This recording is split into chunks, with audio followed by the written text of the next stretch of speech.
Steve Barclay is the current Secretary of State for Health, and today didn't have a great time on the morning interview round. Unable to say what the starting salaries for ambulance drivers were, I'm guessing Nick Ferrari didn't feel like tickling his tummy today and went a little off script.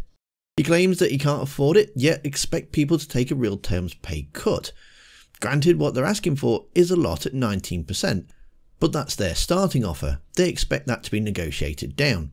With inflation at 11%, government only offering 4% is a massive slap in the face after what they've done during the pandemic. Here he is making him a fool of himself over nurses and Tory corruption. Some of the salaries are really bouncing on the bottom. Do you know what a paramedic starts at, his or her salary, Secretary of State? Well, I thought you were going to ask me about nurses, because the first strike we're going to have on is nurses. A nursing starting salary is 25.5, and we're taking it up to 27. What about a paramedic? Where does he or she start?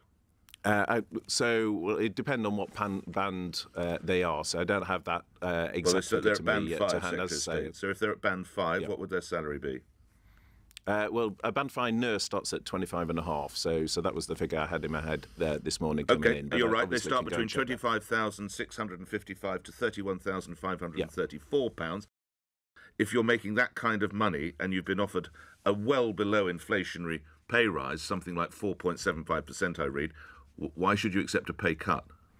Because firstly, I think we've got to look at it in the round. So the 25.5 starting salary is going up to 27 with the 5.5% increase for starting staff that we're putting in place. Secondly, actually, the take-home pay is usually on average 31,000 because it's common for people to do some overtime as well. We have a very generous pension scheme, so a fifth of the salary of a band 5 goes in to the pension. That's 20% from taxpayer. We have a more generous sick pay and annual leave than would normally be the case for many of your viewers. That doesn't help them at Sainsbury's or Asda, though, does it? Respectfully, well, the trade unions. Well, you say it doesn't help them. Well, it doesn't help them pay the bills, does it? The trade unions say that it's extremely important as part of the wider package of remuneration. So the point I'm making is there's a package of remuneration. And if really what's at the heart of your question, Nick, is should we just be paying everyone in line with inflation, which seems to be what you're saying, well, that would come at a cost of £28 billion extra. Why hasn't Michelle Mone had the whip removed? Well, she's taken the leave of absence. Yeah, but why did she have the whip removed?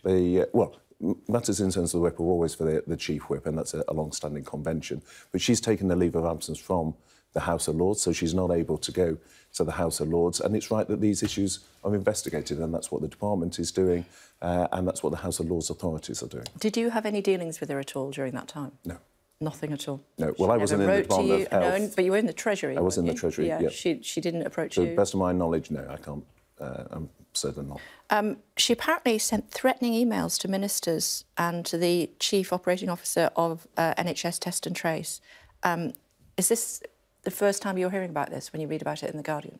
I wasn't aware of that, so yes.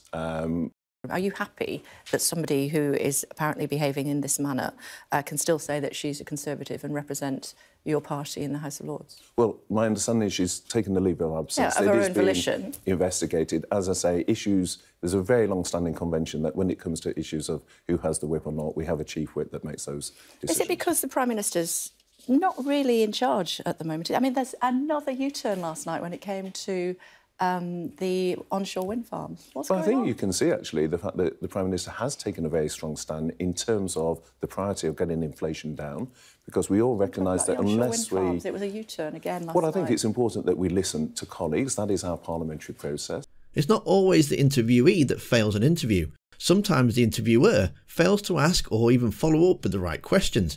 And you can see Sophie Ridge doing that in this video that's on screen now. Don't forget to hit that like button. Thanks for watching, and I'll see you next time.